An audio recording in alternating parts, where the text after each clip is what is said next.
Democrat governors get stunning bad news by Becky Logia for WesternJournal.com. As politics seem to become more divided throughout the nation, a new controversy has risen as to the number of people leaving Democrat-run states versus those run by Republicans.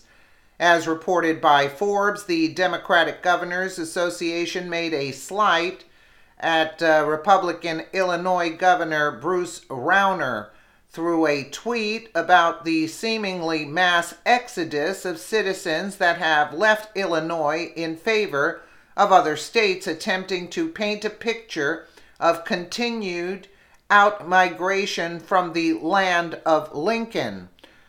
With that tweet, the DGA is trying to make the public dumber, wrote Forbes contributor Patrick Gleason. The DGA knows full well that Governor Bruce Rauner doesn't run his state.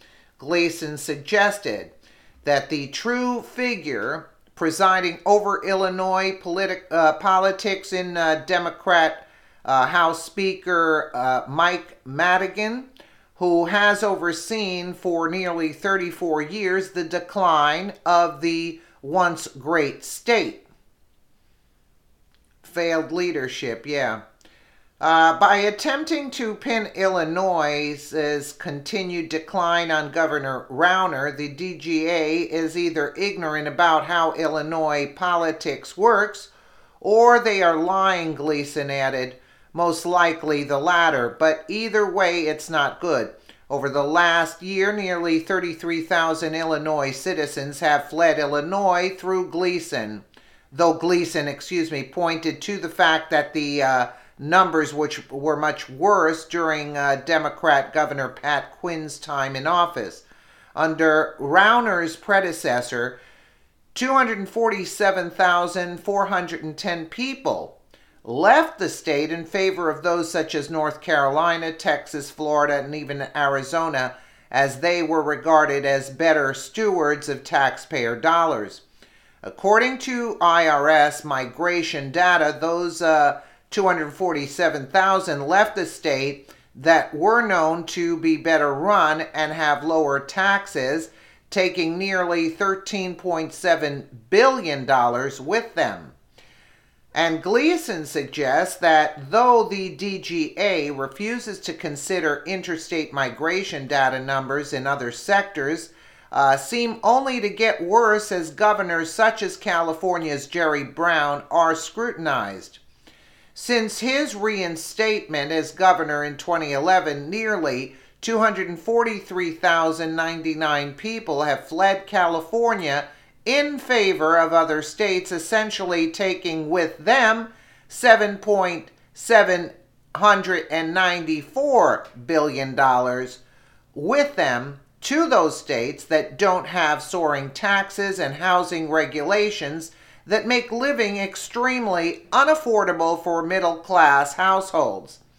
Texas and Nevada has been the top two recipients from those moving from the Golden State, and they also happen to be two states that have zero income tax, while California holds the highest top marginal income tax rate in America.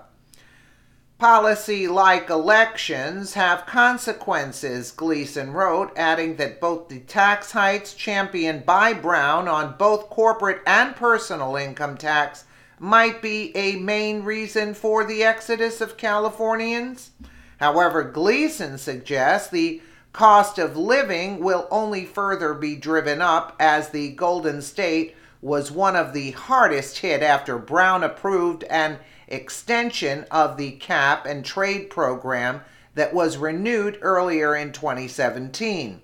The result will be even more bruised middle class, who are estimated to face what will essentially be a regressive tax hike as gas prices and utility bills become more exorbitant.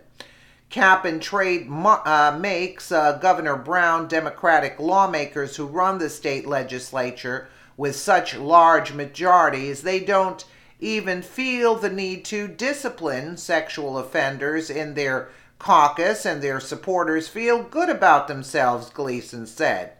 But the program doesn't improve the environment, he added. In fact, California, even with its cap and trade program and renewable energy mandate, is home to 8 of the 10 cities with the nation's worst air pollution.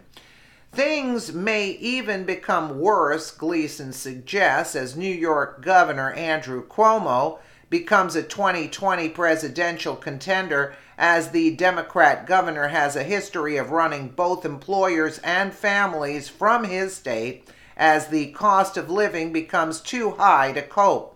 People are voting with their feet, and we are seeing them vote in favor of states that have more limited government, lower taxes, and more sustainable levels of spending, Gleason added, who stated the mass exodus of blue-run states may only increase.